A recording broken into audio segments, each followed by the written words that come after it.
I gave you my love, I tell you what I do. I'd expect a whole lot of love out of you.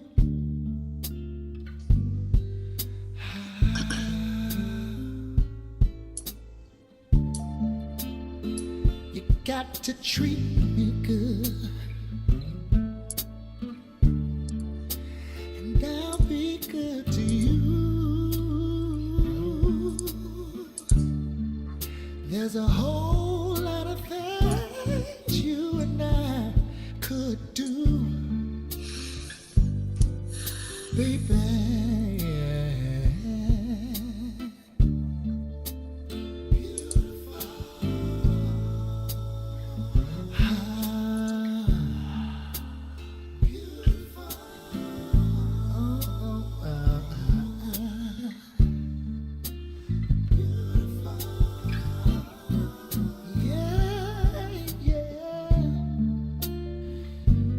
Beautiful when you get right down to it, yeah.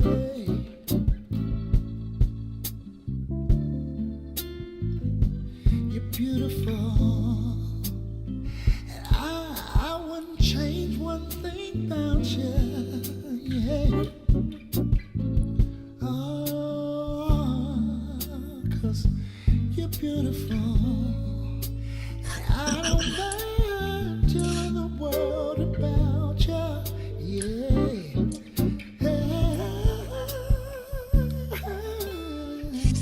You're beautiful.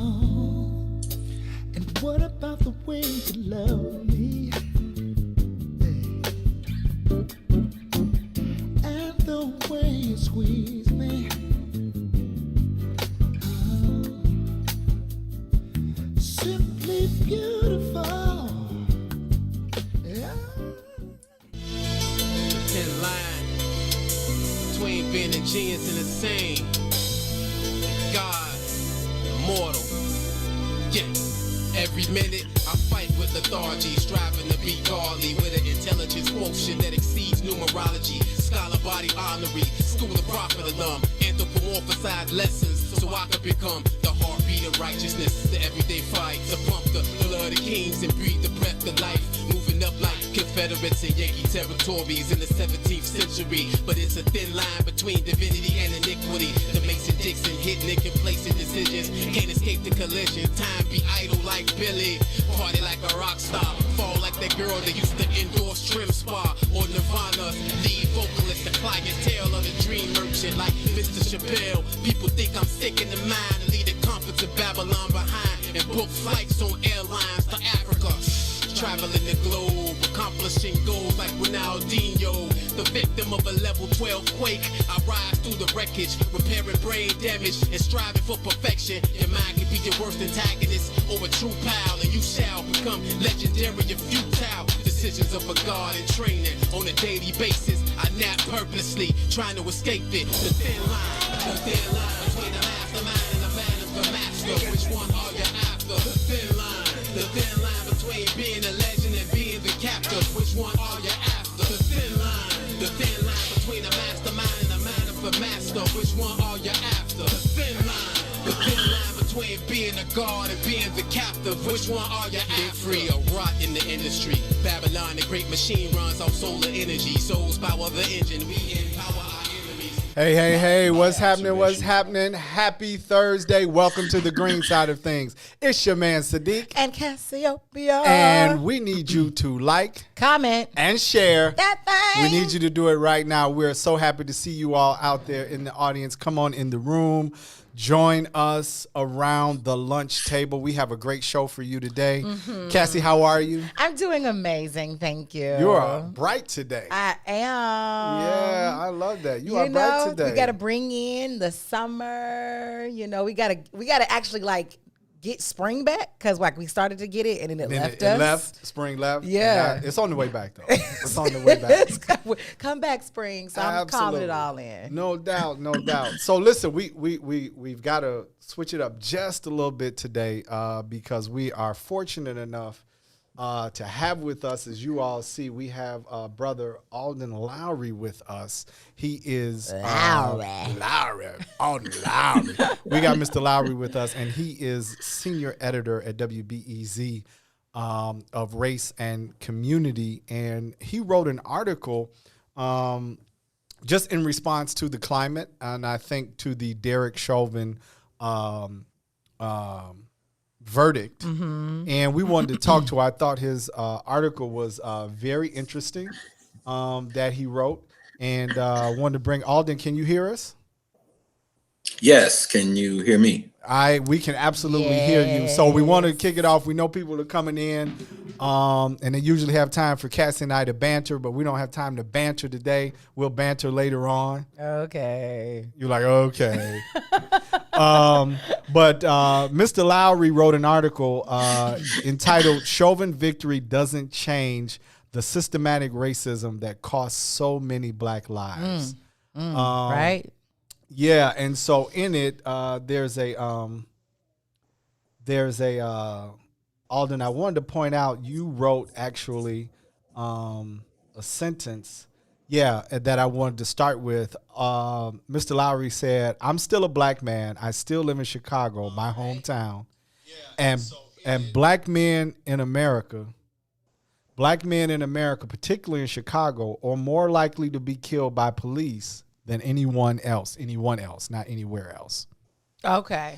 And far more likely than their white counterparts." So I kind of wanted to dive in there, what you were feeling when you wrote this, and what you were really trying to get to with the climate that's in America today. So go ahead, Mr. Lowry, talk to us about this article.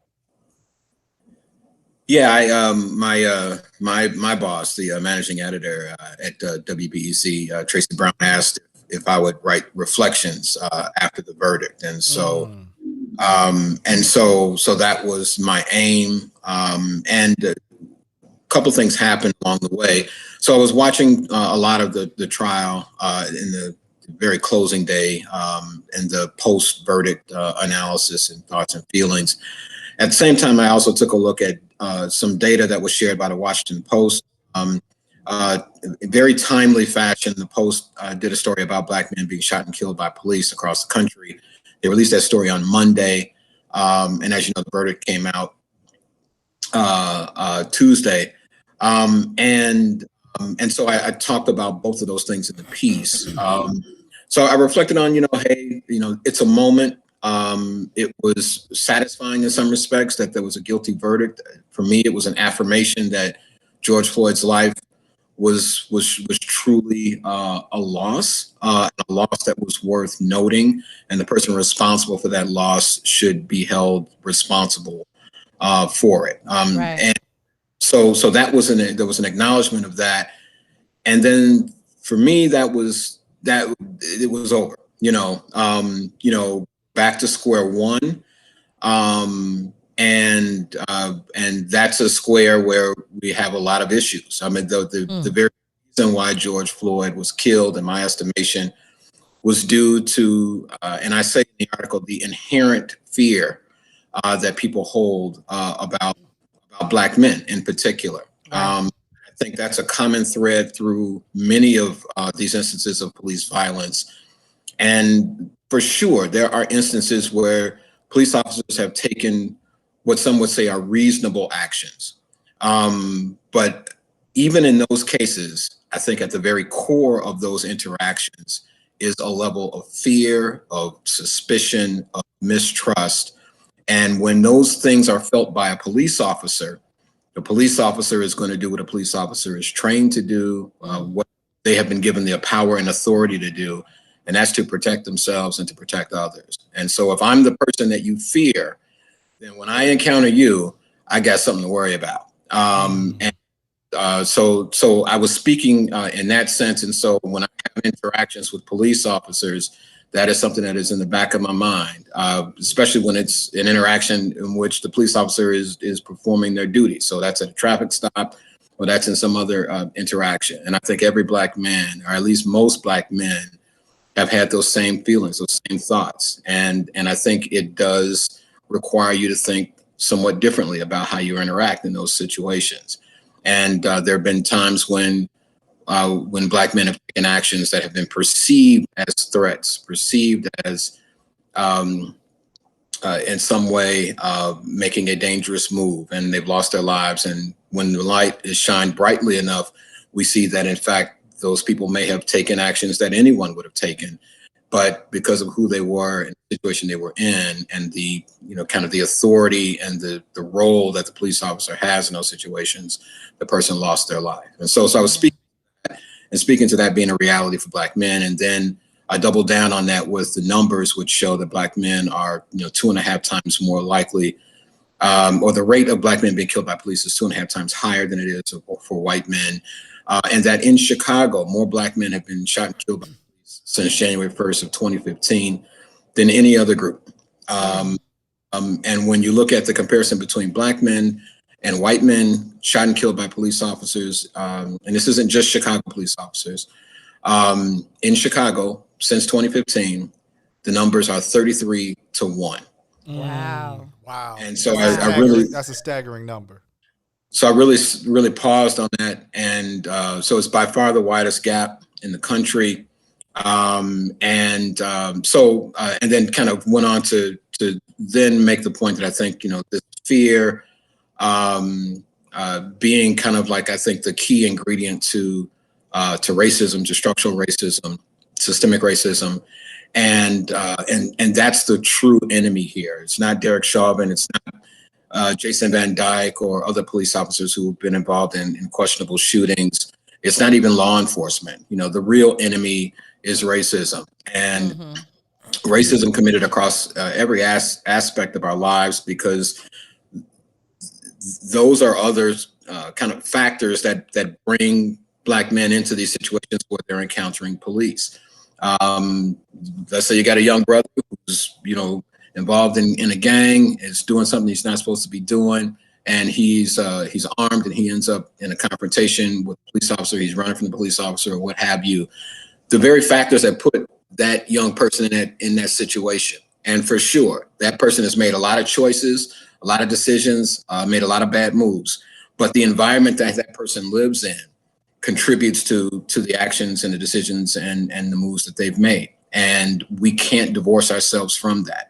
The fact that when these instances occur, very clear violations of justice, of human rights, things that are very clearly, explicitly acts of racism, we haven't held people accountable for them. We haven't called them out on that, and we've done that throughout our history. And that also contributes to these interactions and things like them. And if we want to see an end to situations like George Floyd, then we have to really start to stand up, acknowledge racism across all platforms, and then work in a tireless fashion to end them. And so Chauvin's verdict is just one very small, minor piece of that larger battle that we have. And so that's where the real fight lies. And so that's what I point to. I walk people through a very brief kind of history. I'll talk about, we ended slavery, we ended redlining, we ended segregation in education, housing, and public accommodation. But today, we incarcerate more people on the planet than any other country, and Black people are at the top of that list. Black men are at the top of that list. We still don't lend home loans in Black neighborhoods at a staggering rates. And just to round out the examples that I mentioned, when Black people move to neighborhoods, when their kids enroll in schools, when they start shopping at shopping malls or eating at certain restaurants, white people disappear. They move away, they pull the kids out of the school, they stop shopping and stop patronizing those restaurants. It's a pattern that's happened over and over and over again. Even when we pass laws laws, even when we march and we demonstrate and we feel like we've won some level of justice, we've gotten something changed, things don't change. You know, it's almost as if we've just gotten more sophisticated in the ways in which we oppress people. It's less overt, it's more calculated, but the results are still the same. And so, so those are all kind of points that I make in the piece, and kind of point to racism as the true enemy, which we have yet to acknowledge or conquer in any demonstrable fashion. So, so that's that was my take. Okay. Go ahead, Cassie. Yeah. So as we talk about, racism being, or the point that you make is racism is like the true enemy, right? I'm going to say something. It might not be the most popular thought process, but what if we kill race? If we kill race, will that kill racism? It's a real question. Yeah. It is. I would pose, can we really kill race? So racism, right? Racism is actually relatively new, as it relates to history. And forgive me, I often sometimes remember the name, but I think it came about around in the 14th century. And it was used as a tool to be able to continue with colonization by, let me find out a way to break apart people from different lands. We're going to now start identifying people by color. Before it was about your culture and from the land that you come from, which makes a whole lot of sense. I think it also, racism then also creates what's, I think, what is the hardest issue of Black people. This whole unification of Black people is very, very tough because it's simply unifying around something that is very superficial. It does not go into values, morals, environment, traditions, or practices. It is completely only based upon the fact that you have people who are melanated, right? But when you really pull people together, people really come together because of not just their color or their skin, something so superficial. They pull together because of the culture and the land that they come from and the community come from, and something that bonds us. I mean, this is why we find so much inner issues with our people. Because we got so many subcultures that come from the Black race that doesn't truly have an umbrella culture. So, you know what I'm saying? And some of y'all don't have that. Right? Did we lose Alden? No. Alden's right there. No, or he was. Yeah, I'm looking at the. Mine is. I have a. Yeah, you got it up to date. I'm looking at the piece, but you guys that are out there listening, Brother McQuarter, who is watching, we see you out there on Facebook. We see you out there on YouTube Live. We want to say thank you for tuning in. Thank you. Daryl says, it's my personal and professional opinion that the resolution of our issues in Western America is, as Blacks, rest in our unification, not the ability or capacity of whites or others to treat us equally or fairly. And then this is Herb, I believe, who says from Iswiz, said you'd have to assume those who leverage race wants to die, and that makes them powerless. So I'm not sure why. But I think in a simple answer to what you just said, Cassie, first of all, historically, you're right. Race is a new creation, created specifically for colonization and separation. Other than, when you get down to, it was about lands, family, clans, cultures, tribes, right? Not necessarily melanated versus non-melanated. Yeah. So I would say, to me, yeah, if you eliminate race, or I'm big on returning to the ancient ways. But I guess the question becomes, those who are in charge, can they eliminate, or does their paradigm, and when I say in charge, I'm just simply talking about the economics, the structures, the policing, those kind of things. Can, are they up for eliminating the concept? Because although we are not all, just because we're melanated, we're all not unified, but when they see melanated, it's a group. Well, again, I think so. If we don't have to do upon with anybody who doesn't want to. Period. Right? We already know that there's an opposition when it comes to European cultures and those who are less melanated. Right. Right. So I think with us understanding, we digging deeper than race. So it's not like, okay, all of a sudden, poof. We don't see what our color is, right? But I think actually identifying more closely with literally the culture that you're coming from and the many factions that come out of our people, right? You are a part of an ancient Hebrew Israelite. Not only is it a spiritual system, it is a complete culture. Right. That is also tied to land in Israel. Right. So you all can actually organize and have some ties to a nation that will back you up and support you. Right. No doubt. People always talk. There's no such thing as black land. Right. There isn't. There is no land on the globe called black. Well, Kemet means the land of the blacks. But there's no, you know what I mean? There's no black land. There's no black land that we all came from, right? So that now we have something to identify us, to be able to put values around, have a support system and back us, right? No, we're all trying to figure out, and we got a million black agendas out there where there's some pieces that tie in, but there's other pieces that don't. And there's this big, huge issue of how do black people unify? And I think that's one of our biggest disabilities, right? It gets in the way of unification because we think that there's supposed to be this one way that we're all going to take heed to and follow.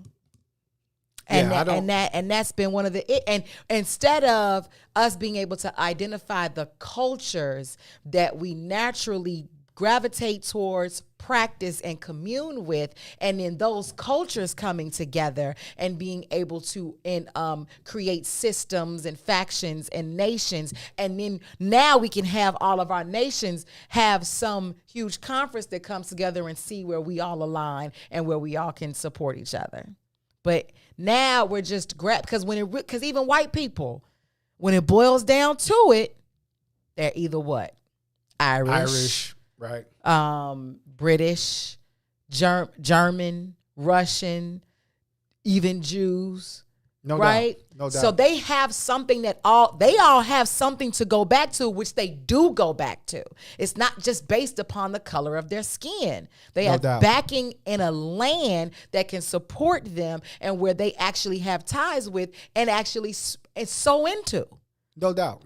I agree. So my question to you, Alden, is, and I think because the larger question here is not just even race or identity or even culture, it's the system, right? So whether he's Irish or not, whether he's Polish or not, he's a police officer, he's in Ohio, you're black in the car, you make the statement that racism is the real enemy, and I know you've got a few minutes before you have to go. What do you see as some of the solutions or some of the practical things that can be done to begin to erode or chip into this type of behavior?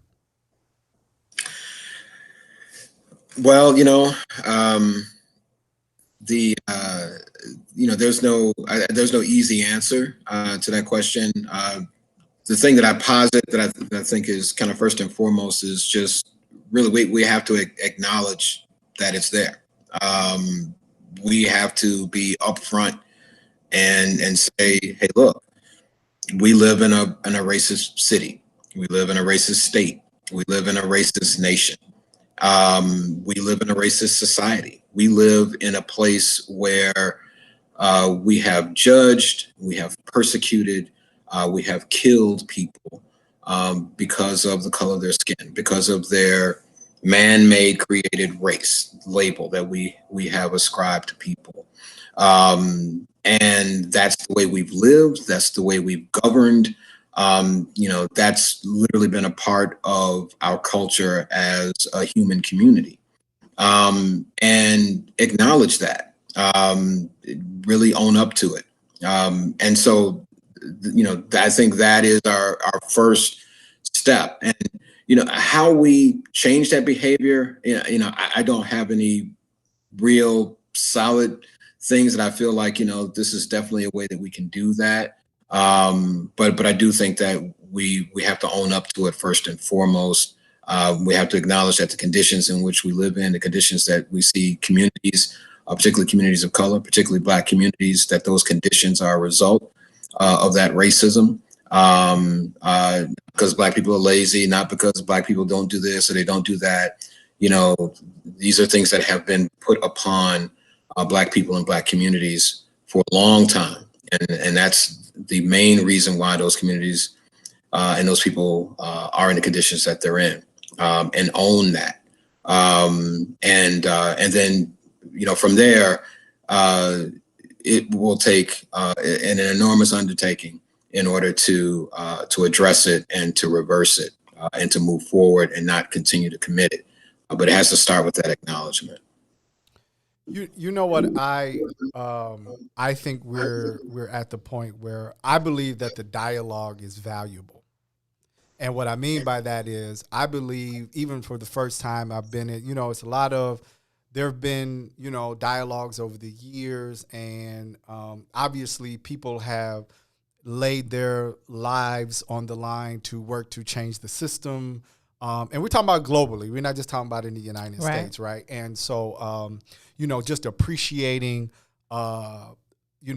this type of thing. And then people from all cultures have laid their lives on the line in order to try to, bring some balance to the system. But I think us having the dialogue, right? I think pushing the envelope on the ideas and not staying in one narrow. I think we need to look at everything, I guess is what I'm saying. I think that we need to lay it all on the table, like what has happened, but I think we also need to lay on the table what's in our power, right? How do we self-empower? Like, it's been a lot done to us, but now that we know, like you said, the first step is to acknowledge it, because there may be some ways that we don't acknowledge it, right? The trauma that comes from it, family, that type of thing. So now that we know, what I am appreciating about this time we're in is I think that we are dissecting and laying it on the table. And I think we owe that to ourselves.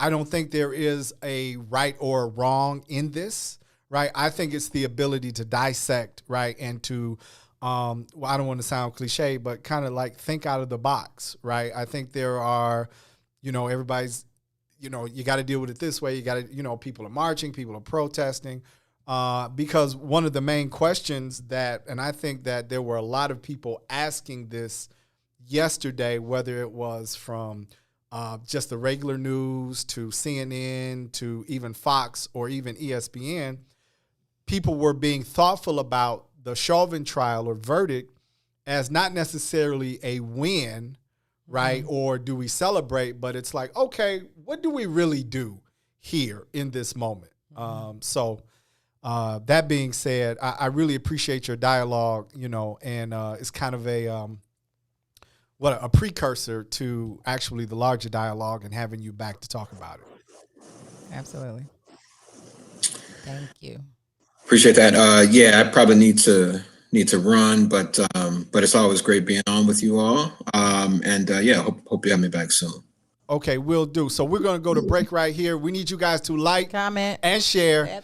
Bring some more people around the lunch table. It's Sadeek and Cassiopeia. And you're on the green side of things. See you after the break. WIIFTBP.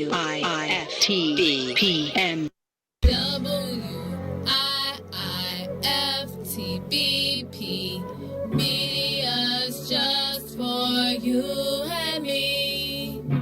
WIIFTBP.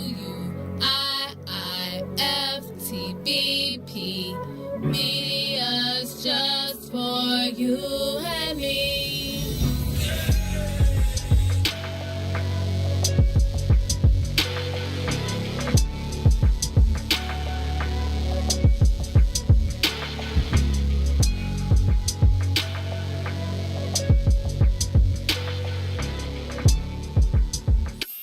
Hey, sunshines. If you didn't catch the last page in the Book of Dawn, here's what you missed. So you found that, but you also, during those times, made a conscious decision to create a base for yourself outside of the Isleys or the great artists that you tour with. And from that, the Mo Fitz Project was born. Can you tell us how and why you did the Mo Fitz Project? Let me tell you something. I had been touring since I was 17. And what happened was Eve, your girl Eve, was doing different events around town.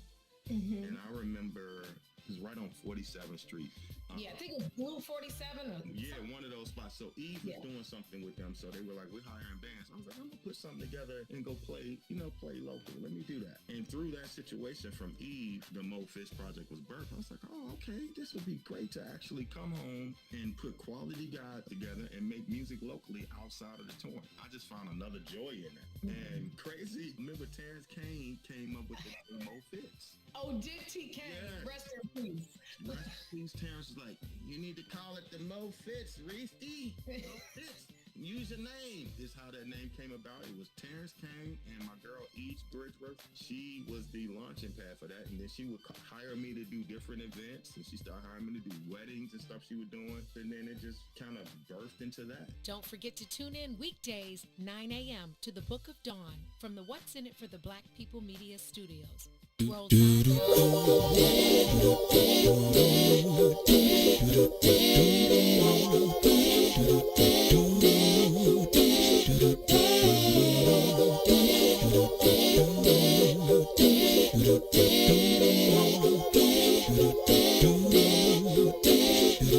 Well, sometimes I go out by myself and I look across the water. And I think of all the things, what you're doing. And in my head I paint a picture. Well, since I've come home, well, my body's been a mess. And I miss your ginger hair and the way you like to dress. But won't you come on over? Stop making a fool out of me. Why don't you come on over, Valerie?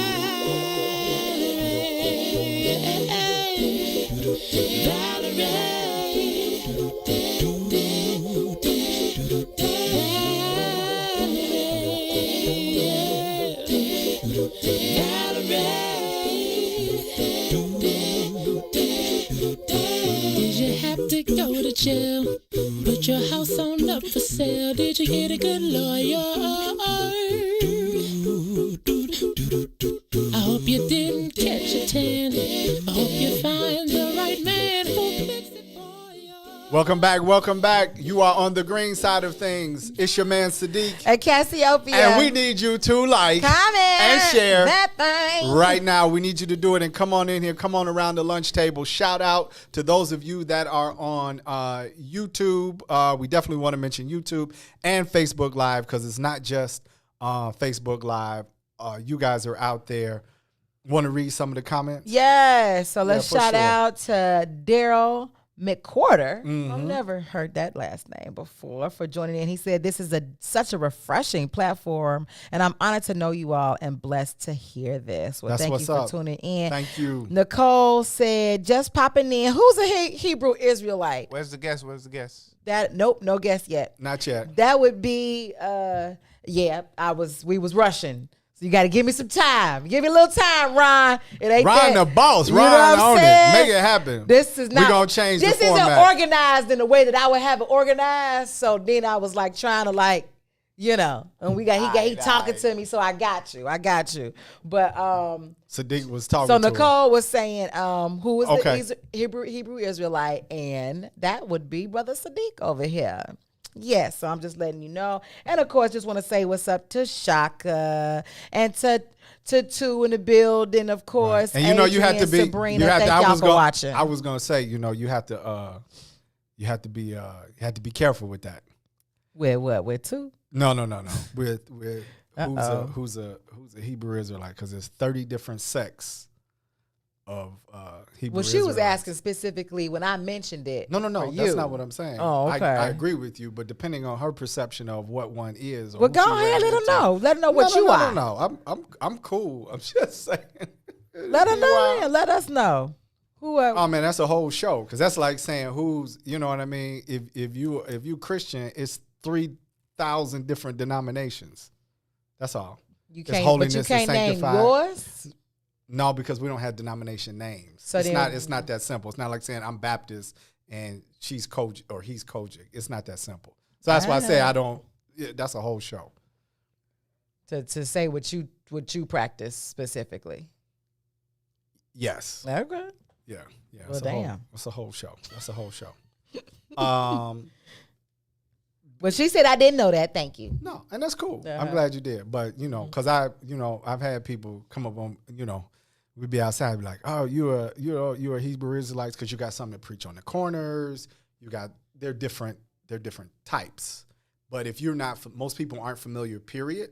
So like if you say Christian, Do you have a name of your community? Does your community have a name? African Hebrew Israelites. Okay, cool. That's what's up. Yeah, That's but a name start. doesn't. That's a start. Yes, That's a Yeah. start. But I don't That's want a to do. start. I don't want to do the show on that. I was just acknowledging that. That's all. Don't want to do the show on that. Don't want to do the show on that. So, welcome everybody. Welcome. You on the green side of things, and we were talking with Brother Alden Lowry, who is the editor of Race and Community for WBEZ, and he had given his reaction to his boss asked him to write his reaction to what was going on, kind of Right. with the Derek Chauvin trial, because it's a lot happening. It's a lot. She said, "I'm sorry, I asked." See, What? don't be sorry, Nicole. Don't be sorry. Don't be sorry. Don't That's be not why I sorry. You said should that. ask. Absolutely. He's a proud member. I just I don't want to be complicated. He not. Yeah. He Yeah. not. He not on the corner. Right. There we go. So anyway, point being is that there's a lot going on in the world, and he was just addressing. He had, he's a researcher, and he is a black man that lives in Chicago, and just pointing out what was going on and how he saw things, right, and how he looked at it. So, but it's very interesting. I think that I like your view of, the fact that we've been calling for. I think that there's this, how do I want to put it? This overtone call for unity that's not coming. You know what I mean? And I think that's what you were addressing in your comments. Maybe the call for unity that's not coming. But I also think that, we're going to have to be a little more creative in how we address the system. Yeah. And I don't think it's not coming. I don't think it's In the version that version that I think that we imagine or Right. envision, Right. that I believe that there will be like all black people who will be on the same agenda as whomever some leadership would be, right? Even when it comes down to Malcolm and Martin and Marcus Garvey or Jeremiah Wright versus Pastor Hannah. You know what I'm saying? Like it's really hard to get everyone to think in the same way. We have a lot of subcultures of black people. Very true. You got people who are very, religious in whatever their religions are. You have, our people that are strongly African-centered. You have people who are strongly gang culture, right? Because those are cultures. That's true. They're very strong parts of our culture. I don't think any one of them are bad overtly, but I do think that they actually create different factions. And I actually think because of the blanket way that I think this utopian envision of Black unity, it actually breaks down those sub factions into strengthen themselves as individual factions so that we can come together as as a megadroid. You know what I'm saying? So I think if we really kind of embrace the fact, okay, all right, we have all these different factions, strengthen yourselves, get your systems together, and then we can have a conference and bring them all together again so that we can find out where do our agendas intersect. Right. So where are the points of where the basic points where we meet? Yeah. Yes. And kind of like our own United Nations. Absolutely. Kind of like our own United Nations. Yes, right? because we get lost and we get distracted by the differences. Oh, because you don't pray to Jesus. Oh, because you don't pray to Allah. Oh, because you don't pray to Ifa. Now I can't talk to you. Now I can't strategize with you. Now I can't organize with you. Right? Because we get that's the distractions. And those are going to stay. That's going to stay, period. All Black people ain't about to become Baptists. All Black people ain't about to follow Ifa. All Black people are not going to become FOI. Let me ask you a question. Was it a distraction when, so for instance, was it a distraction when people voted for Barack Obama? I think it was a part of the utopia, right? No, but I'm saying, was it because 90, it was a very high number. It was their distraction towards us because we're so superficially attached to just the color of our skin. No, that's not what I'm asking. What was it? So what are you asking? You're saying that a lot of times our differences can be a distraction towards unifying. I'm saying there was a very high number of us, not them, of us, who 90-something%, which would say that there weren't any divisions at that point. Let me finish. So what I'm saying is because, right, we can all agree we're all Black. So we all decided we see Black person running for president. It did not matter if we actually knew what his agenda was, his policy, and how he was going to actually do something for Black people or not. Okay. So the color of his skin was absolutely. So you're saying the unifier was the color of his skin? The unifying piece was the color of his skin, but none of our people, because of all the different morals and values and agendas of all our different factions, didn't really damn near line up with none of them. Okay, because the biggest that was the only thing we were able to come around the table was just Black. Now what? What about the actual agenda? What about the things that we all want to accomplish and need? For the most part, Black folks will tell you Barack ain't do nothing besides be Black. I got it. I'm asking because it was a unifier. That was a unifier. So no was the fact that he wasn't pushing any of the aspects of those distractions, which I was talking about in regards to the fact that some people are Baptists, some people are. That's what I was getting at. He didn't push none of that. Right. All he had to push was I was Black, and we was all in the boat. So the unifier was he was Black. That's the only unifier. Okay. So that's my point, which is it's too superficial. Right? We can all say we're Black and we need to unify. But if our values, our culture, our practices, and our traditions are all different, we're going to come to a difference way quicker when it really comes down to the planning phase of this than anybody else. Yeah, I guess I'm not presenting an opposition or anything to what you're saying. I was just noticing the fact that regardless of whether it was Christianity, regardless of whether it was this or this, there was a unifier that allowed. But he was a non-denominational unifier. Matter of fact, he even denounced his church to do so. He had to become so generic in order to be able to get our vote, to get that 90 percentile vote. He could not be connected to no faction of no sub-faction of the black race. Well, let me ask you this, and I don't even want to really talk about Obama. I just find it interesting because you said he denounced his church in terms of becoming, but did he denounce his church in the unification of us or the unification of America or the blend, right? Right. So not necessarily black people. He didn't do it because I don't think he had to denounce the black people. But I don't think he had to denounce it. Guess what? It was some black people that said he should have. Oh, yeah, always. Because you're always going to have that. I agree with you.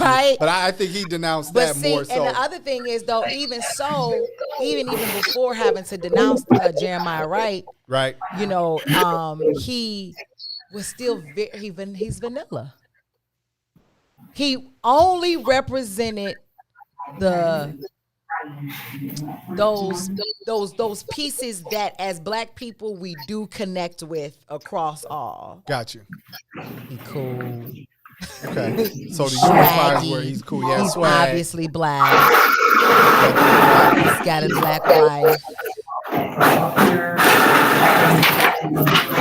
He was a community, right? That was a big thing. He was a community, what they call it. It wasn't activist, wasn't the term, I don't think. It was like organizer. Right? He was a community organizer. We like that. That sounds good. What community organizing around what? I can't tell you. I don't know if you remember. No, I don't know. I may be too young. Nobody, shut up. Nobody, that's what I'm talking about. I got it. So we're not pushing off of like real leaders with substance and agendas and values and practices and traditions. So yeah, and in that way, it was just we were lulled back to sleep, as they say, during his presidency. So I'm just really asking the questions to push push the conversation. And what do you all think? What'd you say? Yes. Yeah, he's in now. He's in. Okay, all right. So I just wanted to kind of push the conversation because again, I think it's laying it out all on the table because there is this or there are views that when you get to larger political arenas, I think selling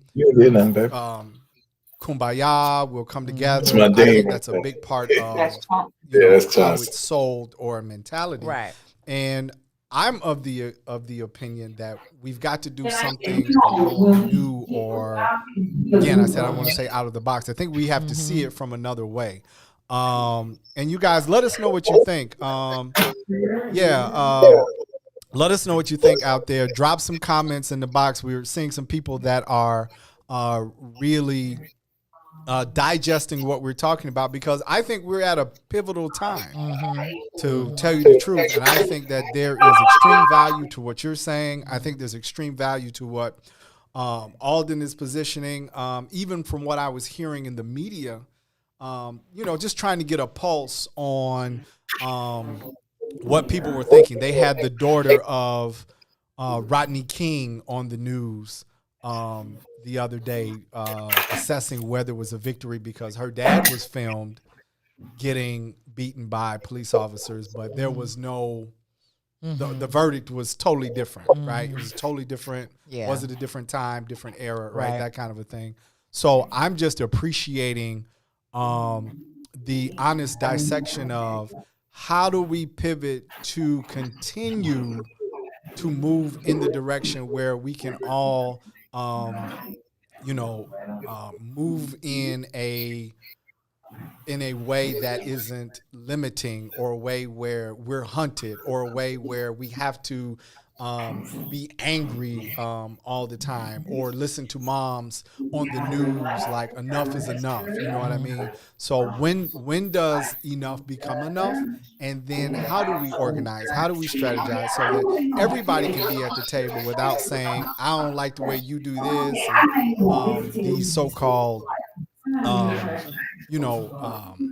limitations due to cultural differences. Yeah. So Philip Samuels says, not Philip Samuels, Daryl McCorder says, I wish I could call. I don't know if that number is, if that's something that we can use I don't think we not. can do that in the afternoon. Oh, okay. Yeah. So, Okay. But we'll have to type what you want to say in the comments. Yeah, and we can definitely repeat we it. can definitely read as much of it as we can. So Philip Samuel says hot mic. Not sure if what that means. If there's a mic on in the background. That's why I told you to mute. Oh, okay. I didn't even hear you say that. Okay, hot mic. Thank Gotcha. you, Philip. Gotcha, we gotcha. appreciate that. All right. Well, And Brother okay. Turner says people forget the tension with Barack Obama's presidency. He was the first black president of America. Okay, I'm not, I don't know exactly what that means, but there was tension, I'm imagining. So Brother Turner is out there. But yeah, Cassie, I think there's extreme value to laying it all on the table. And I think that in this moment when you've got exterminate all the brutes that's out, you've got what's happening and people re-examining how we're positioned. Yeah. We were talking earlier about Adam Toledo, is that how you say it? Young Latino gentleman that was shot, and then the whole I think one of the things that you brought up when you were talking about cultures was there's a gang culture, or organized culture or organization culture on the ground. And there were some people of the Latino community talking about how close it's tied to family in their community. Absolutely. A little different, but I mean, when the history of gangs is, again, it started with the Italians and the Irish. It's always tied to family. That's where it comes from. Period. Right? It's here as a way to protect the family. Period, and to bring in resources for the family. Period. So that is the basis of all civilizations, right? Because when you start speaking of civilizations, that's something very specific, right? Those are people who organize, cities and ecosystems for a particular area and a certain set of people. Yes, that is the basis of civilization, is to have protection and to have some type of economic system that brings resources to those people. There's still loud background in the noise in the background. I know she's saying go to the email. Do you still got that guest? Is he on mute? Is he muted? Well, it said let me see. Maybe not. Maybe that's it. Is that better?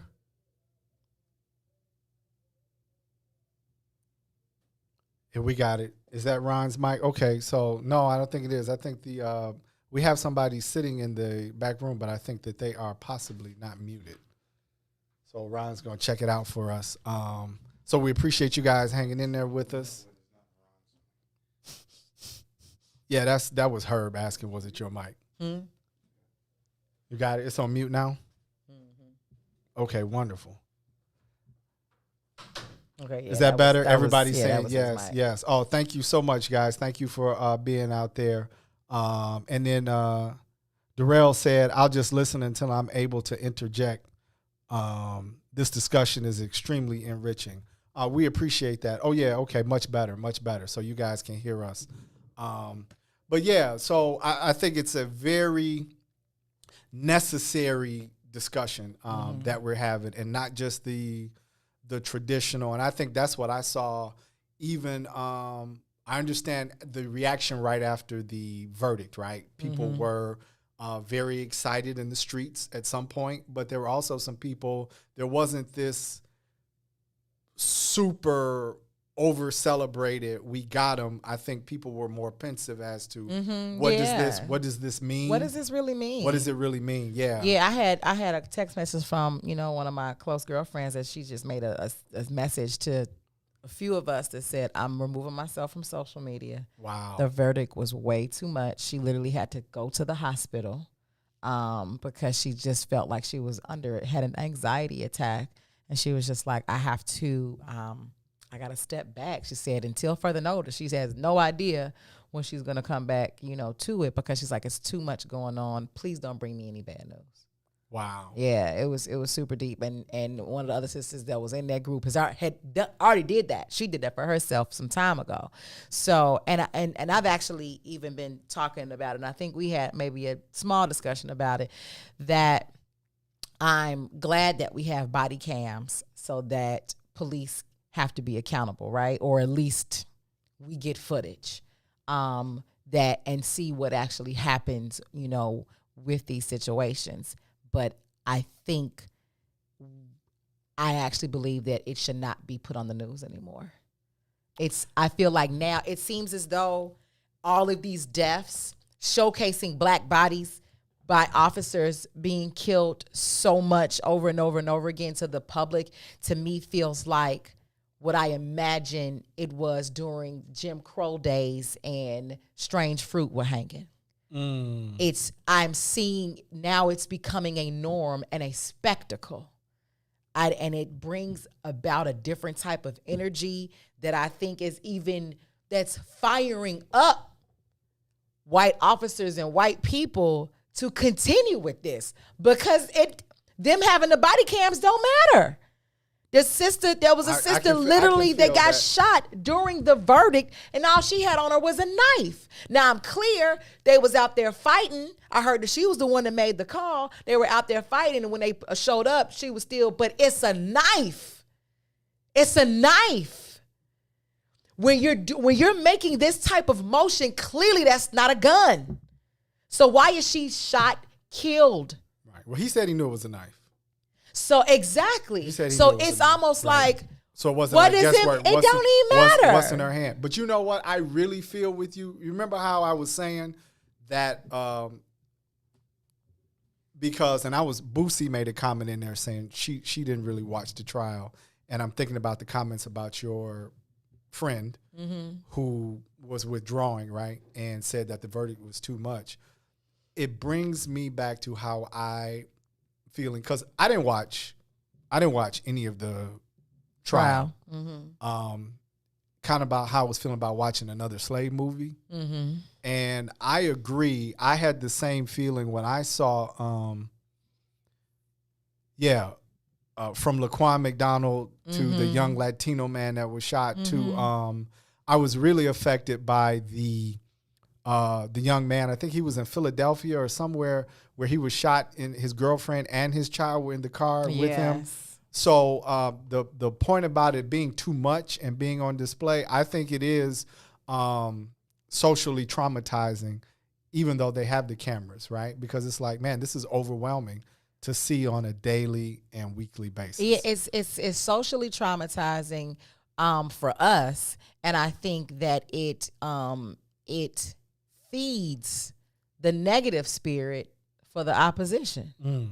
I could see that. Yeah. And it which then makes it grows it. It's almost kind of like, even right when you from the hood and your cousin come in town and they like, damn, somebody just got shot, that's crazy. And then you be like, oh, I see that every day.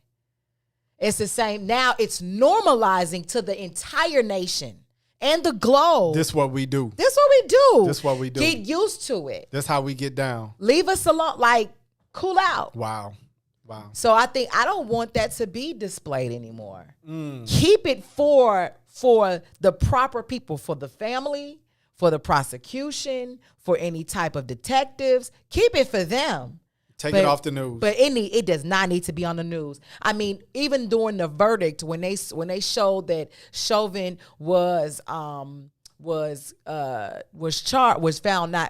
guilty, they had the picture of him with his knee on George Floyd's neck. It was the worst scene ever. Like, stop, like, putting that up. For me, it should have been Chauvin in handcuffs and then showing that statuesque picture of George Floyd. Right, him and his power. Yeah. As opposed to him under his knee. So that's crazy. Cassie, let's do this.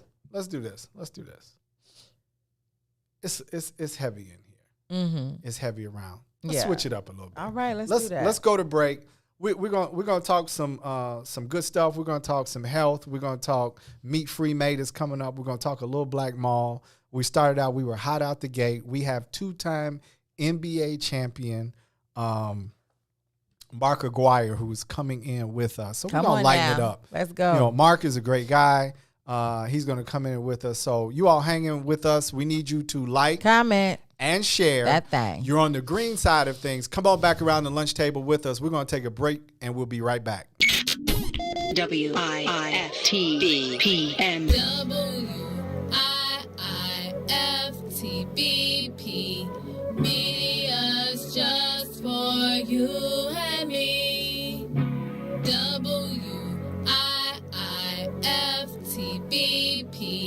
Media's just for you and me.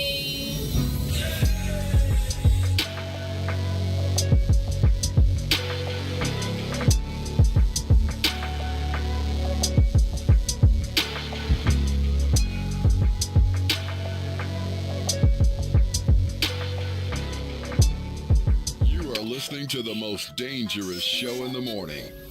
Our Attorney General Kwame Raoul.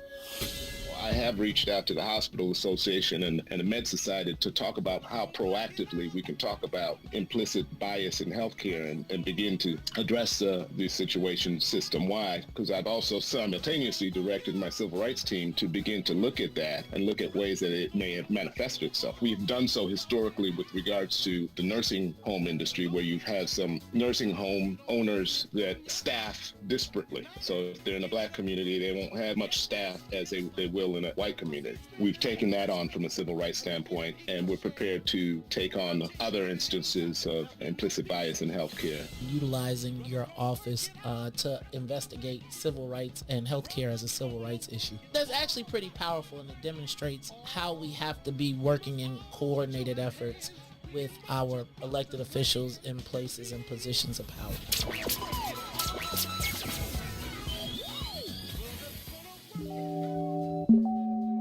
Yeah. Ooh. I miss your kiss.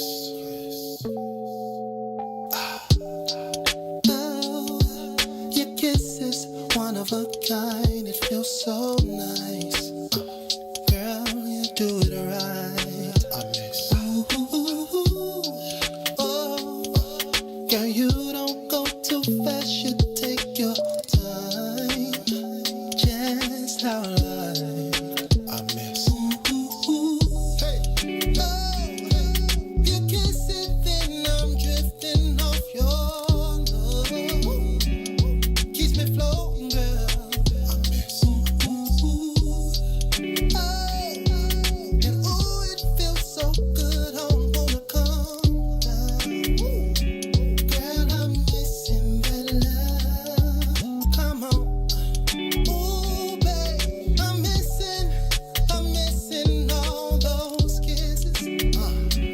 Baby, bring those lips to me.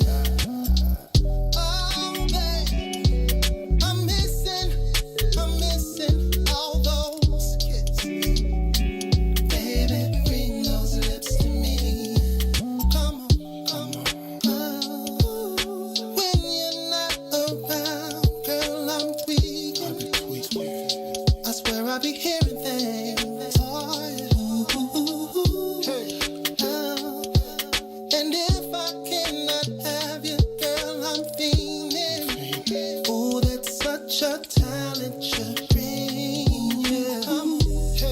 Oh, and day is too long. If I can hold you in my arms, if I can find a real good love. Ooh. Welcome back.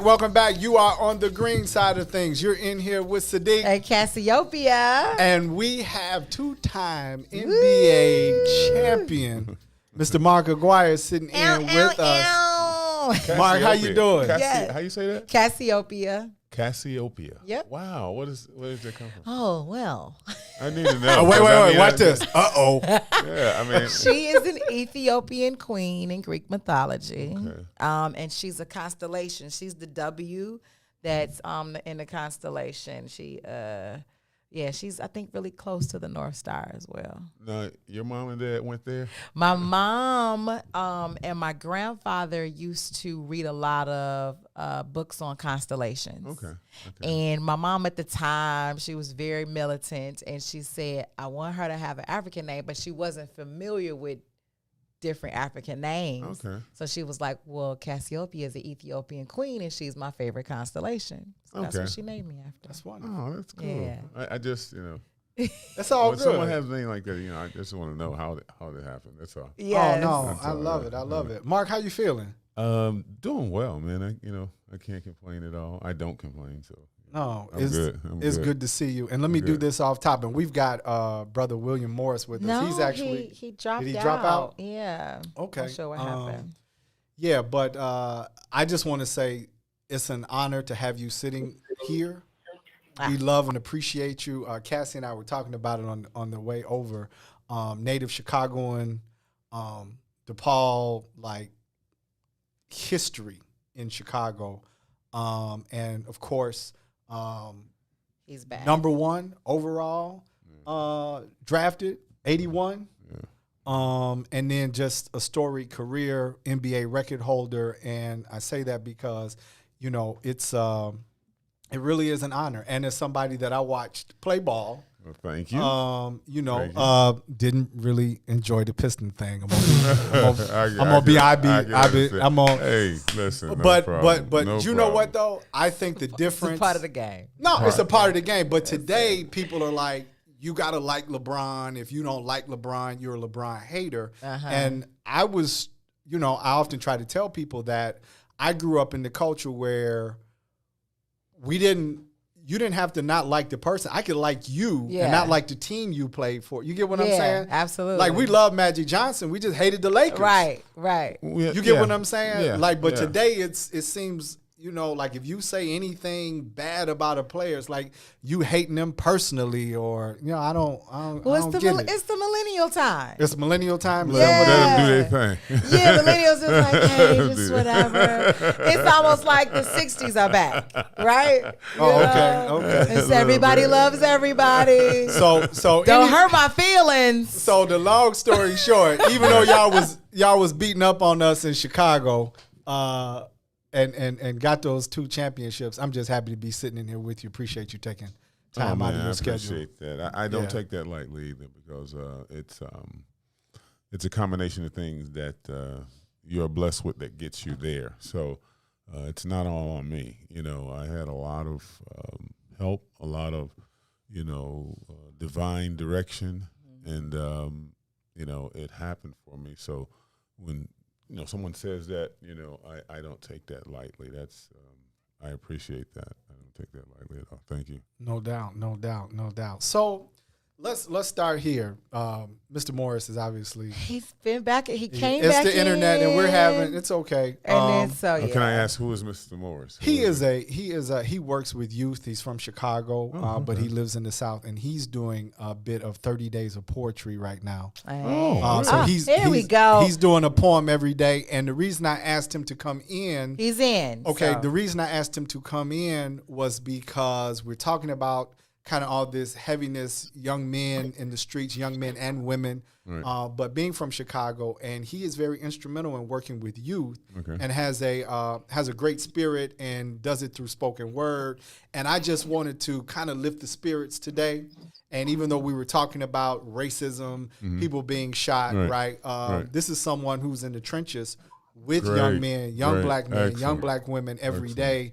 And he's been speaking on Facebook and Instagram, and doing poetry every day of the week for the month of April. Nice. So 30 poems for 30 days. So Mr. Morris, can you hear us? Yeah, what's up? Peace. Hey, there he is. And He leads Project Road Warrior. And William Morris, he's a graduate of the University of Illinois. He played football there. He was a linebacker and is a personal friend. But he's been very instrumental in working with children from Chicago, from the East Coast, and from Georgia. And Mo, if you could, Mr. Morris, tell us a little bit about Project Road Warrior and then spit one of them really, really nice spoken word pieces you have so we can lift the spirits of the people. That's what's up. Peace. It's a blessing to be here.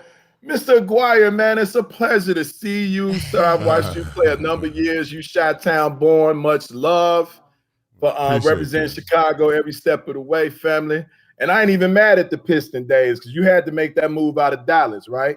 Yeah, I had to get out of there, man. It was. I know that's right. And family, sister, what you were saying about the cultures, I agree with you, but I want to take heed to what our elders said. You know, Malcolm X said it best.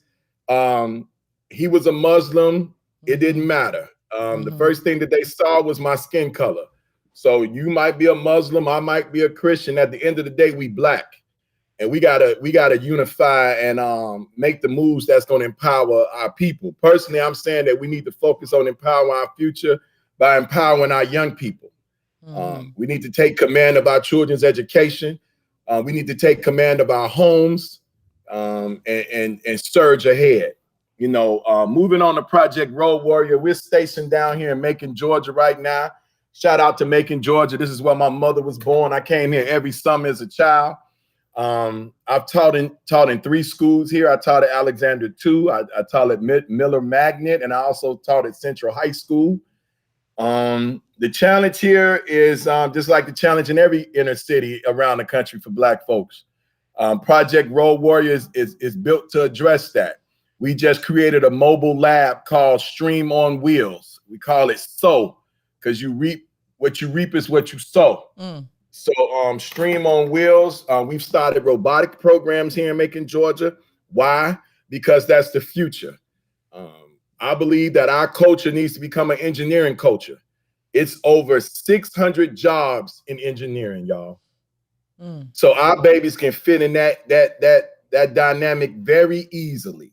So what we need to do as a people, we need to be focused on empowering our future by empowering our children. I don't care if you're Muslim. I don't care if you're a 5%er. I don't care if you're a Jehovah's Witness. Everybody wants their child to be excellent.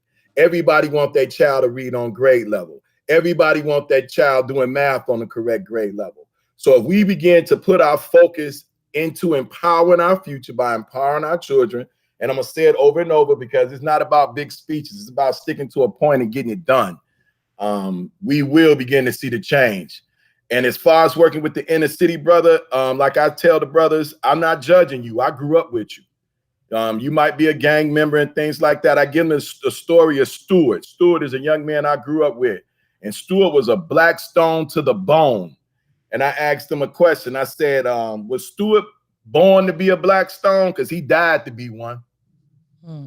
You know, our young people, we have to begin to value our future and value our lives, regardless of what you come through, of what you've been through. Like Mr. McGuire said, it was divine where he ended up at. It was a lot of brothers. He grew up in Chicago. There's a lot of brothers that can hoop on the court, but they don't make it for whatever reason. So when Mr. McGuire says, says that it's divine, it was divine that brother made it as far as he made it. But at the same time, that brother had to make decisions each and every day that helped him get to where he's at. So brothers and sisters, it's our decision making that we have to empower and get better in if we want to make it to where we want to go. So what I want to do is I want to spit a rhyme for you, like my man said, and me and Chauncey's my man. Chauncey's my man. I love you. I'm proud of you. Sadeek. I'm glad we're bonded. Let me say that. Yes, I'm born and raised in Chicago. I was born and raised on 1642 West 82nd Street. That's the address on my birth certificate. That's the south side of Chicago. I am Chicago. I went to John W. Cook. Went there from kindergarten to 8th grade. The gangster disciples tried to recruit me. My mother took me out of there. I went to John H. Vanderpool, which is a magnet school. At John H. Vanderpool, that's where I realized that there was a difference in education. The seventh grade math book at Vanderpool was the 8th grade math book at Cook. You feel me? So that's where I learned that there was a difference in education. I went to CVS High School, blue and gold in the house. CVS,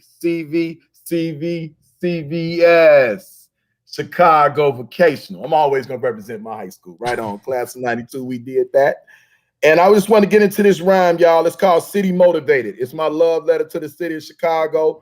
It's part of my upcoming joint called 1642 West 82nd Street that'll be dropping this summer. City Motivated. City Motivated. I'm motivated by my city, so I stay on the GO, like the last 2 letters of my city. We call the city that's windy. Now my voice blowing throughout the city, from Bellwood to Pilsen, from Bronzeville to Little Village, they all listen. People from the Wild 100 support me. They tell me I keep it 100. The West Side say I'm certified. They tell me I keep it real and I rhyme like I'm from the hood. When you go to Inglewood, you will see that prophecy is becoming a reality. You will hear my students rhyming and raising the roof. Psalms 8:2 says, from the mouths of babes, we will hear the truth. But this not the Mickey Mouse Clubhouse. It's a rhyme from the mind of a dude who's seen the piece of the hood, turning to stressed parents, abandoned buildings, sitting right next to the crack house. You see, this motivates the writer in me. It's in me to write about the crime at night, where those that talk in the day don't talk about what's going on around here at night. They too busy trying to make the best day for them and the associates that are with them, neglecting the people that are just like them. Now I rhyme for them. I'm not a hero. I'm just a dude that took 0, pressed it down, and shook 3 times to come out with rhymes that got you telling 3 friends that this poet named Mo Moritz makes you think.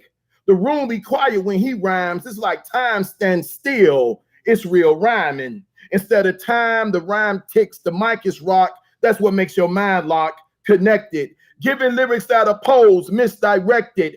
On the mic is a bloodhound searching out my goals. Fetch it. Hungry enough that water isn't enough. The road is rough. Who cares? Motivated by the days, the sandwiches of spam. Grilled cheese won't stop me from grilling those who are stealing the peace and safety of the community, because they releasing death and destruction on the community. A community where the people look like me and them. A place where mom and them stay, not too far from where their children stay. You right. I want a peaceful neighborhood, and I'm not moving to the suburbs to have a peaceful neighborhood. Do we really have to take this, acting like we don't recognize this, still cooperate with this? You know what? The hell with this. Rhyme me behind a mic that's shaped like a middle finger, pointing straight up with my middle finger to any piss-poor politician, dealer, deaf, crooked cop, or lazy parent. It's apparent to create change, you have to have a work ethic that make it seem like you lost your brain. Standing out like the Willis Tower. It's a brother that represents dedication, discipline, and dream reaching, accompanied by a voice called Power. Who rhyming harder than a rebel with the pen? Representing the city of Point Guards is an extra large MC who rhymes always on point, always rhyming with a point behind the flow. One of my students said the rhyme so hard we should stop calling it flow. Let me tell you something else before I go. I was born to stand tall. I was born in Chicago. All right. Peace. All right. Peace. Wow. Hey, appreciate that. That is Brother William Morris. Appreciate you, brother. Much love. Chicago, homegrown. And it's definitely a pleasure having you on the show. We appreciate you for coming on and sharing that with us. A little upliftment for the people. It's a blessing, family. Thank you all. I will be supporting. And Brother Aguirre, once again, bro, I got to say this, family. Way to be a champion and way to live clean, bro. No scandals, family. I appreciate it. Black man to black man, family. Oh, I ain't totally innocent now. I ain't say you was innocent. I know you ain't totally innocent. But brother, you no police blotter. I tell you that, family. Most definitely. And thank you, black man. Thank you. I thank you. Thank you, Brother Much Morris. love, y'all. Appreciate you. Thank you for coming on the green side of things. No doubt, Blue. All right. Peace. All right. So, Mike, what'd you think of that? Very impressive. I could kind of get lost in a lot of his words, considering the way he got into it about Chicago and things that you go through,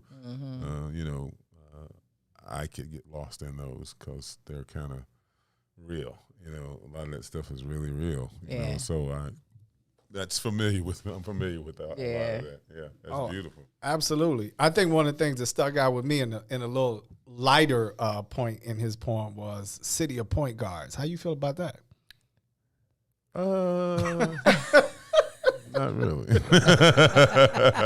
Not really. City of Point Guards. It was one or two. Just a few.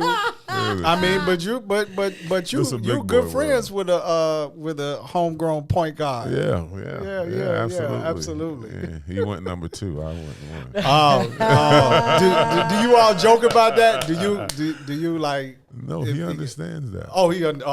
All right. Facts. It all depends on just how things flow. We're not in control of how, things go like that, especially at that day and age, about how your career goes. And, I mean, you're in control of how you play, but so much of it is determined on the narrative that is put behind the player. So, that, but in the trenches, there's a different respect that goes on from player to player, because a lot of guys don't get their respect, and a lot of guys get too much respect.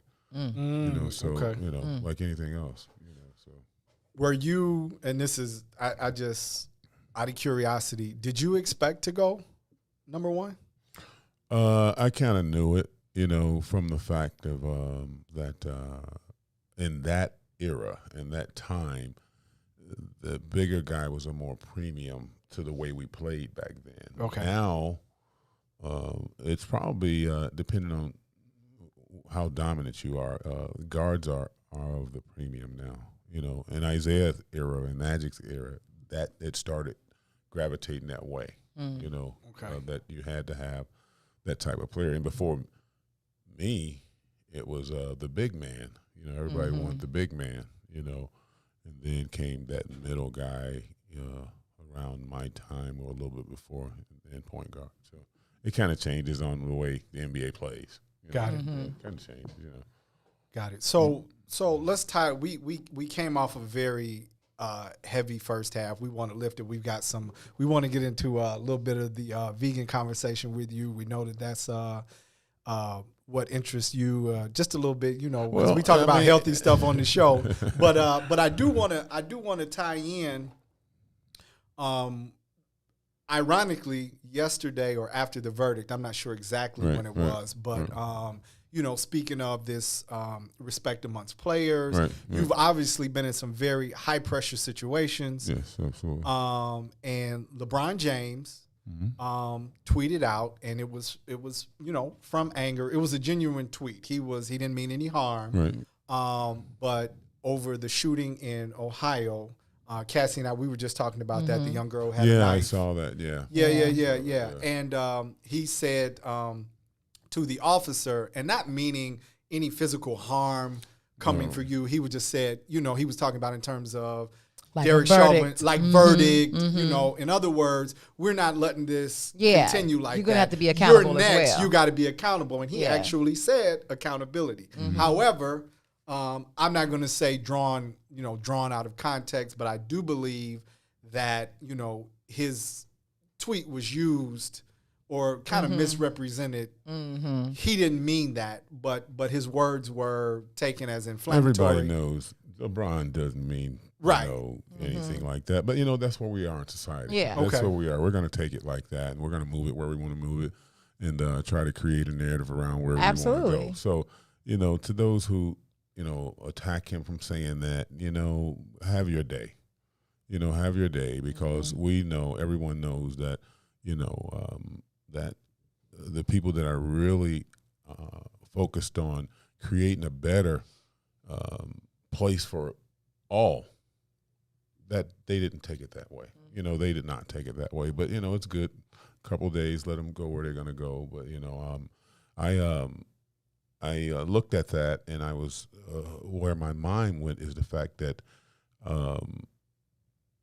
as a sports figure, and then moved to the fact of what shakes the ground of America and what really happens. And if you really step back and look at it from an athlete in a sport, a sports figure, we shake the ground. Absolutely. I mean, and when I look at it, I say we really shake the ground because, you know, when all the sports figures stop playing ball, stop games, stepping up, all the way to Kaepernick captured the entire world by just kneeling. Mm-hmm. So, you know, my mind went to, like, you know, I think for, you know, athletes' point of view is that I think they should move high up on our agenda now. I mean, it shouldn't go away. It should even take another level up. You know, it should go up higher on our agenda, meaning that, you know, let's make a place where we communicate on all decisions. Right. Meaning when they're coming out of Washington, you know, all of them, like we're talking about the George Floyd bill, they, you know, knocking it down. You know what? Let's stand on it. Yeah. You know, let's stand on it and let's talk to our young kids about it. You know, we have 1 billion basketball camps a year, you know, and let's teach these young kids what that is about. Yeah. You know, because they just look at it as a George Floyd bill. No, let's get into it, you know, and not, you know, overwhelm the kids, but like, let's let them know what that's about. So then when they get older, they can stand on actual understanding of it rather than just it's because they killed him. No, you know, it is, but let's understand it. So, you know, when I look at that in the platform that we have, I think it should be a constant. It shouldn't be because something happens. It should be a constant. Like when anything comes out, we should have a word, not we're just going to come and we're going to stand in solidarity. Nope, we're going to have a person that is our spokesperson. Absolutely. In everything that comes out. No matter what. No matter what it is, we have a say in it. No, not just because it was shocking and it was, nope. I mean, every bill, you know, everything that comes out, we should start developing a word for it, you know, and then be a part of the conversation, you know, not go rogue, but, you know, you got to include us. If you're talking about sending a message out to the world, why shouldn't we have a word in it? Or if not, you don't want us out there rogue, right? You know, so let's come to a point where it's we organized. discuss, a little bit, because when we it's organized and it gives chance for reflection as well, you know, because sometimes even, I love the fact that, you know, our athletes who have these platforms are now speaking out, but not all the time are they profound, or really critical. It's sometimes even knee jerk and reactive. Sometimes even when they speak, and we don't want to. It's not to the best advantage of our people for them to then use that platform and then misspeak as well. So, you know, coming together and organizing, then to bounce these ideas off and be able to get more research, more data, and be able to actually come out and have something of some substance to say. That you just totally cleared up what I was, you know, trying to say that we should be doing, is that the fact that we should have the same message. Yeah. You know, it was easy to have the same message of Black Lives Matter or we get together, because it was, you know, pretty much laid in the sand. Yeah. That's what it is. Yeah. But when you come down to other issues, you know, they require a complete and joint message. Yeah. Meaning that, you know, if this comes about, our group should have, you know, a spokesperson to say, look, this is what's going on, and this is the message that we're giving out, and it should be totally agreed on by everybody else, and they totally communicate it to the entire league, saying that this is our position. So now, you know, guys will step out with a little cover. You know, they need a little cover. Meaning, well, that's where. Because, well, first of all, I mean, I think what you're saying is right on point. I think it's a little more sophisticated than what's happening now, right? This whole coming together piece and what Cassie's talking about. But my question to you is, let's take Colin Kaepernick, for instance, right? This idea, do you feel, because you've been in the locker rooms, you're probably in the conversations right now. I'm sure you get the calls. Do you feel that there is this weight of my career versus my stance, right? Because you've got somebody, I mean, right, you were saying, provide them with some cover. Like, how do we do that? How do we support the athlete that feels like, yeah, I want to say this, I want to coordinate, I want to make these efforts, but let's be real, Colin Kaepernick got blackballed out of the league, right, for taking a stance or going above the message, so to speak. How do we do that? Is that a fear? Is that something that guys face in the locker room, feeling they can't be authentic because it will damage their career? Yeah. I mean, I could see that, but that's why, when I basically said cover it, I mean that let's take it to the political world, meaning that whether you're a Republican, whether you're a Democrat, before something goes on, you look at it so far as a group and say, we want to say this as a group politically so that you're not out there standing by yourself. Right. And right now we've moved ourselves into a point where we're actually we have a big say-so in what's going on. And this is new for us now.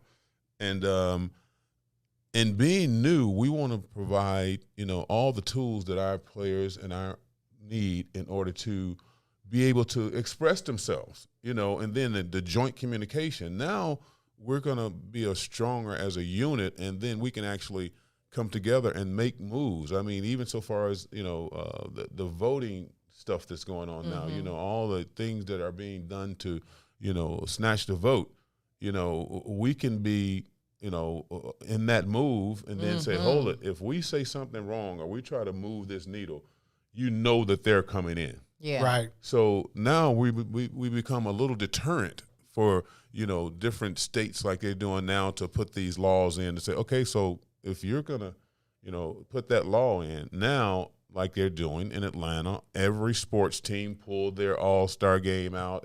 So now that was huge for them. That's sports. Right. Yeah. So now we become, money being that's missed. money. You're hitting people in their pocket. Yeah. Right. So if we become unified in the point that, not basketball, I mean, baseball, basketball, football, hockey, we're going to all have the same message. Like, look, and that message can resonate really around the entire country, the globe. Absolutely. Gotcha. So I just think that in sports, I mean, we're at that point now where I think that, this is just me. It should be, a message between all of us, meaning that this is what we want to talk about. This is how we feel.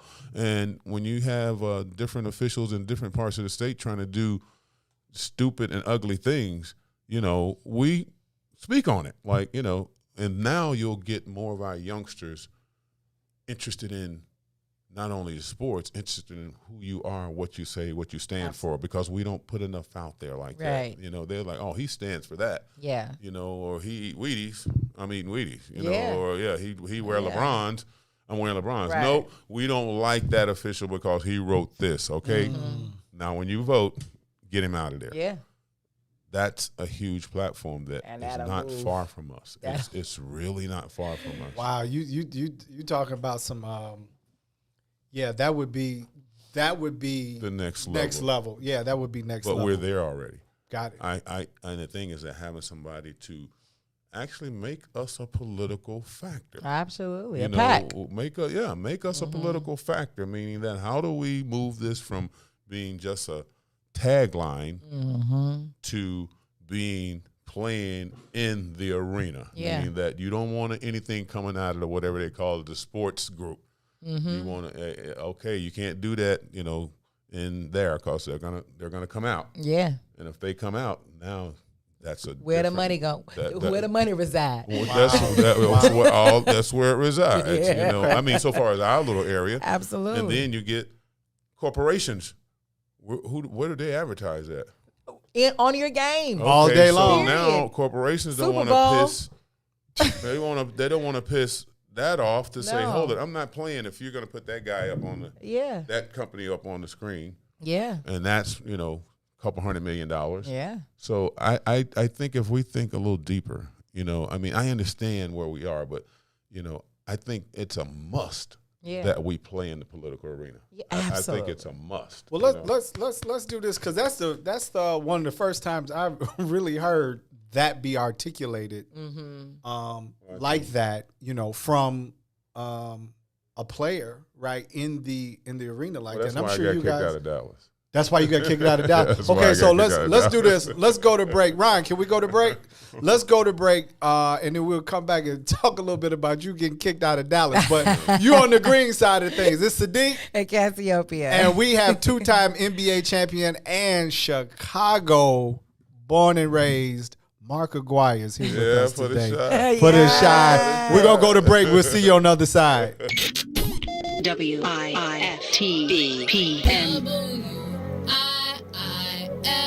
WIIFTBP. Media's just for you and me. WIIFTBP. Media's just for you and me.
Welcome back to the green side of things. It's your man Sadeek and Cassiopeia, and we are so happy. Wow. Hey, Mark loves that. We are in here.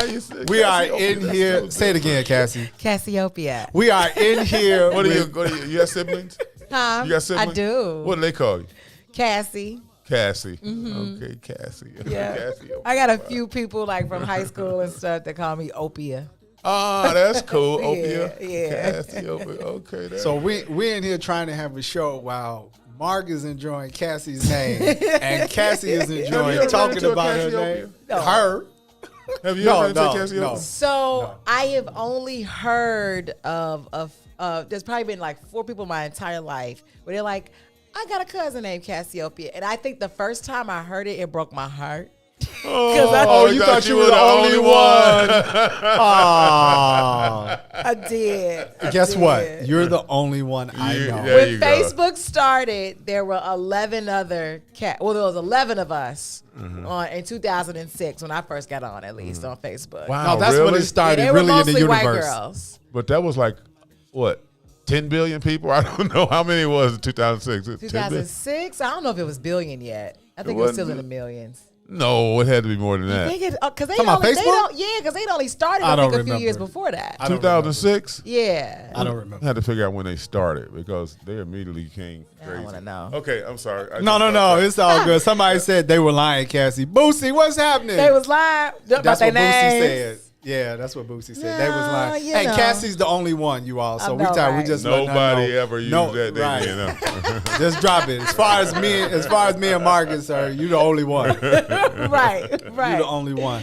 So I appreciate it. Let me just say this, and we want to thank you all, but we need you to continue to like, comment, and share. We need you to do it right now. Bring some more people around the lunch table as we go into this last 20 minutes of the show.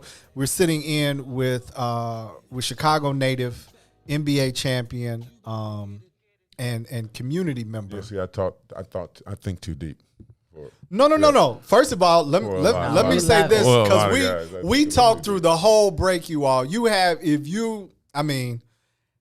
Man, Mark, you're a wild guy. Like, and what I mean by that is, I don't think there's any such thing. I was saying before this that we need to lay it all on the table and think about it. But you brought up something that, if we can talk about it, I don't know if you want, we were talking off air, but that I say as what we call an armchair quarterback. Like, I'm at home, I'm watching football, or I'm watching the NBA game, and I say to myself, he should have, right? He should have ran the ball. So yeah, so I'm acknowledging that it's a thought that I've had, but I didn't want to be as presumptuous as to say this is what they should be thinking on the other side of the screen, meaning the players, the former athletes, the Players Association. Right. But you brought it up, and you said that the players control the league.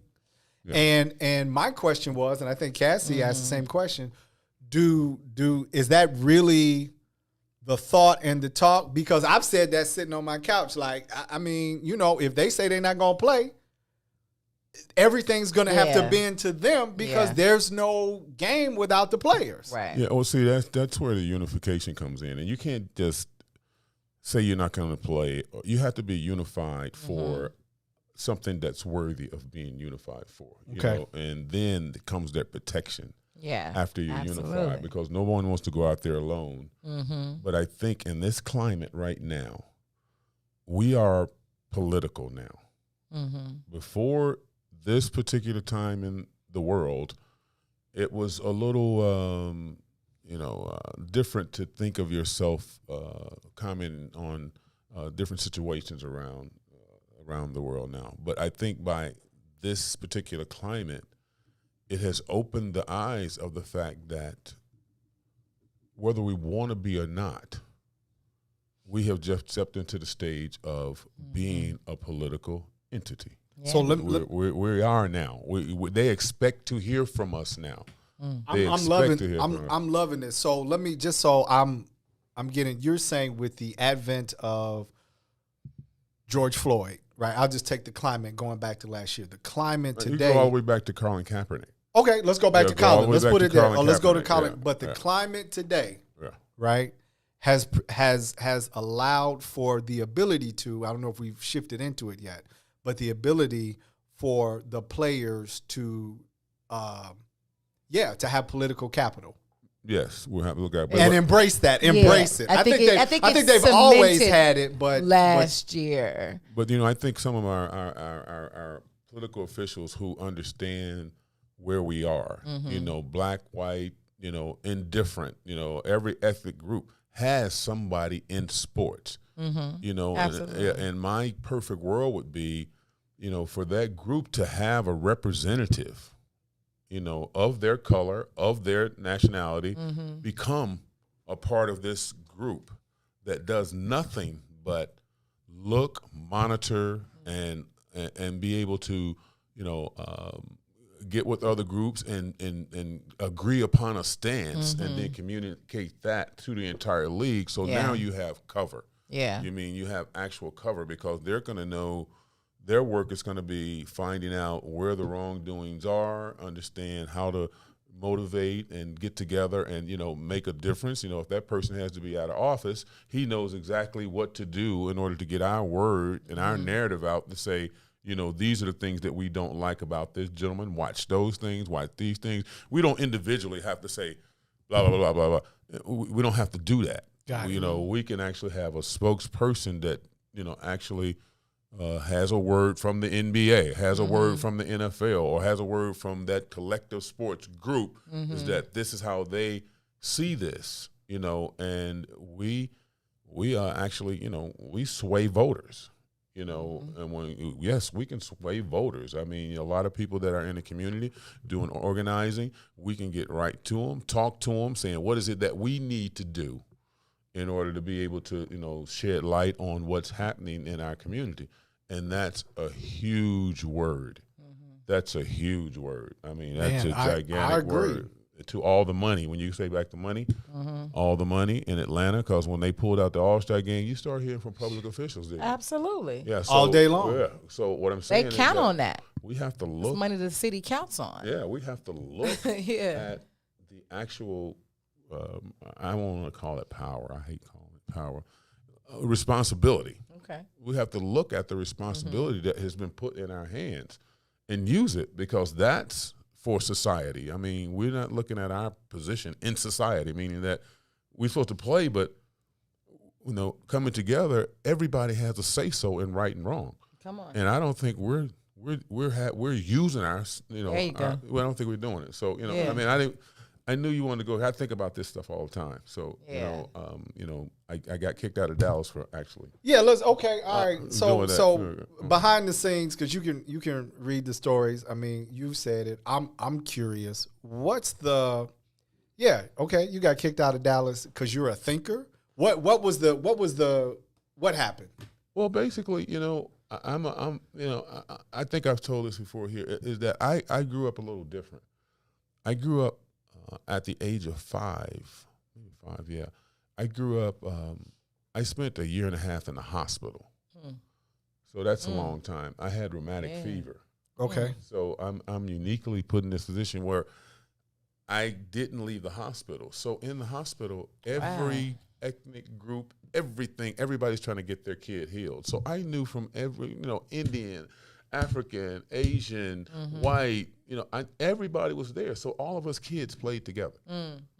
So when we played together, at that age, is very instrumental in how you see the world. Right. And so that's all I had as friends. I didn't see color. I really, it's hard. Some people say they don't see color, but I actually didn't see color. I didn't know what racism was. I had never felt it, knew what it was like. Just another kid.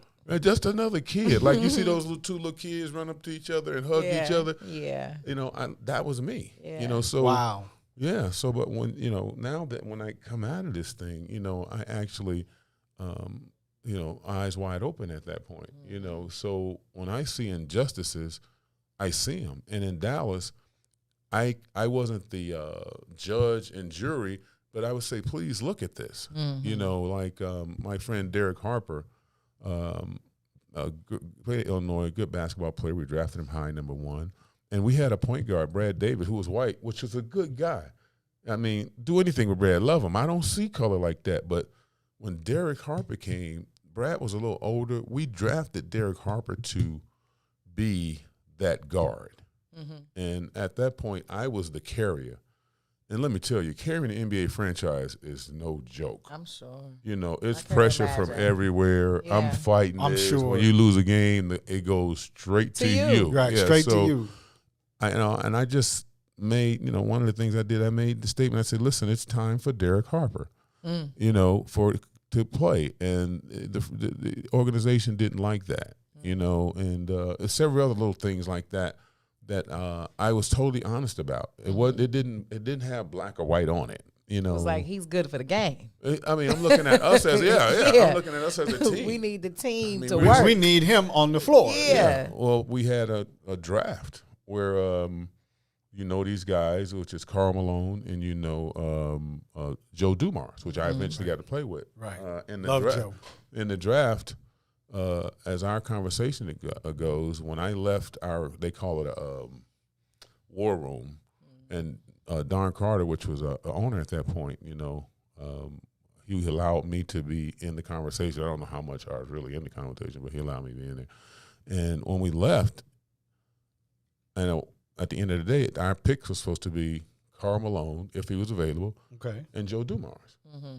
And, you know, it went different. We ended up drafting a good player, but he wasn't Karl Malone.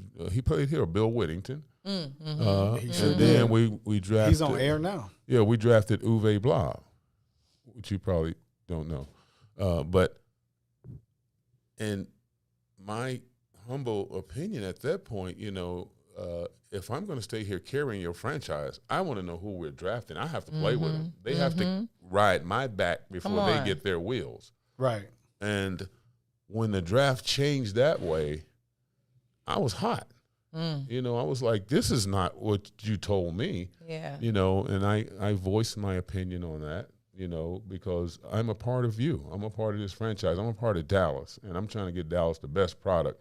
And I don't think that's the way it should go. So I kind of got on their bad side at that point. But I think I was expressing, I never put it out publicly, but I was expressing, you know, my discontent for, you know, us internally and I got on their bad side at that point, you know, but I don't care about, you know, being on the bad side when I know it's, you know, it shouldn't be the way it was. So anyway, you know, that was no, that's valuable. So we got a couple of minutes, and the questions in the chat, one of the, I think Boosie out there asked, who's going to kind of lead what you were talking about. And this is not as far as like a spokesperson. Yeah. This is not to, you know, put you on the spot. I understand, because these are conversations that are happening. But do you have any idea? The time is right. The climate is right.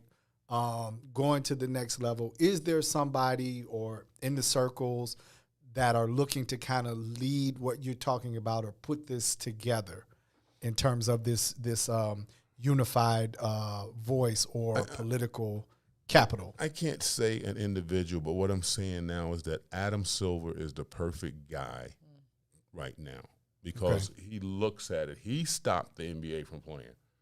He jumped out there with them and joined hands with him and say, look, this is a wrong.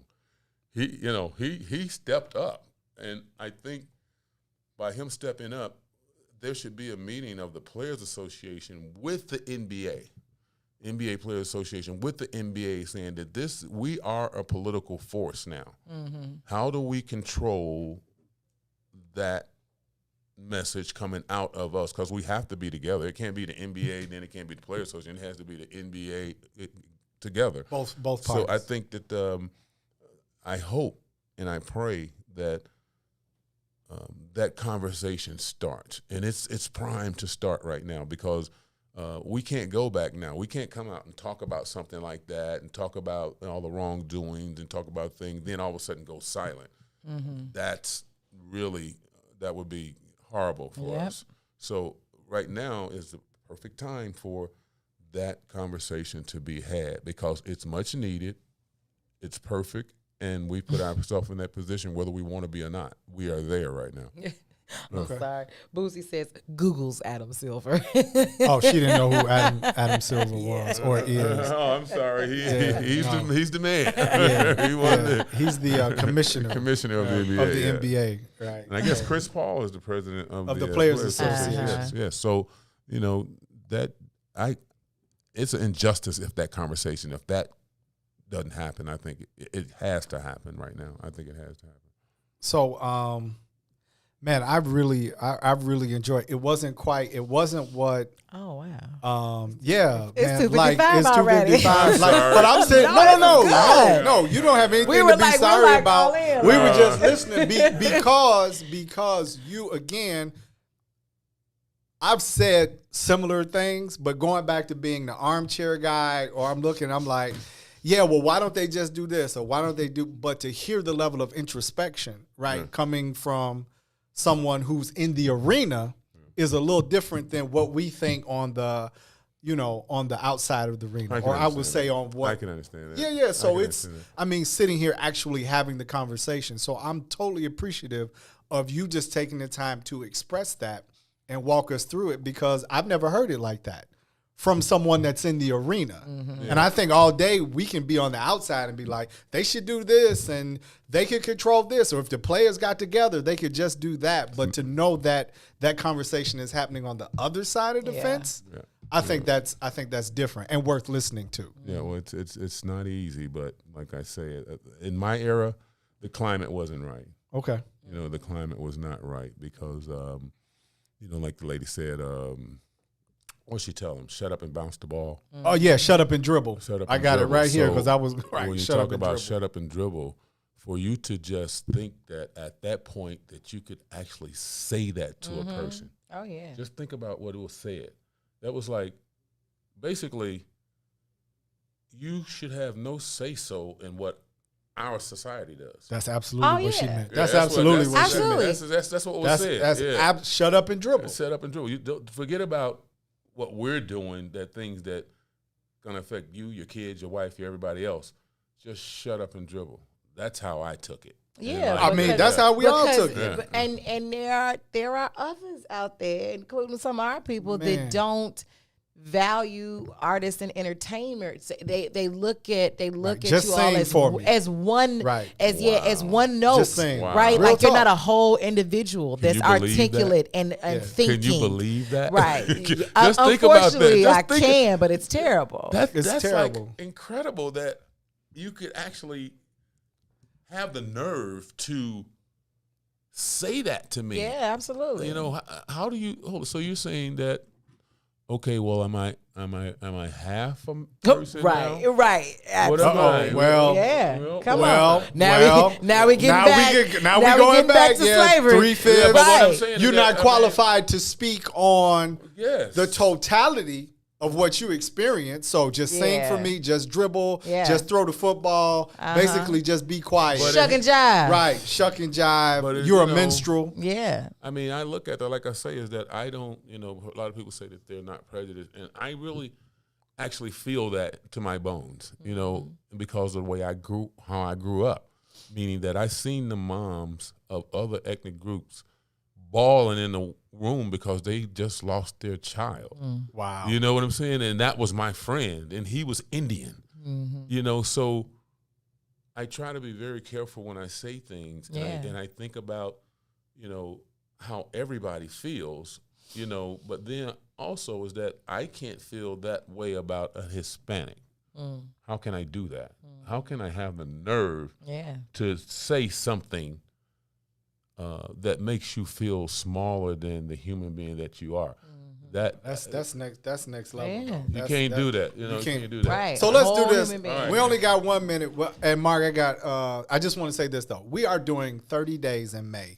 We're doing all of May meat free. Meat free May. Are you willing to join us in May? I've done that. Well, my daughters put me in Daniel fast. You ever know? No Daniel fast. But are you willing? Can you join us in May? Easy. That's what's up. Because Cassiopeia, that'll help me. That'll help you. So look, it's so fun. For those of you all, Mark is going to join us for Meat Free May.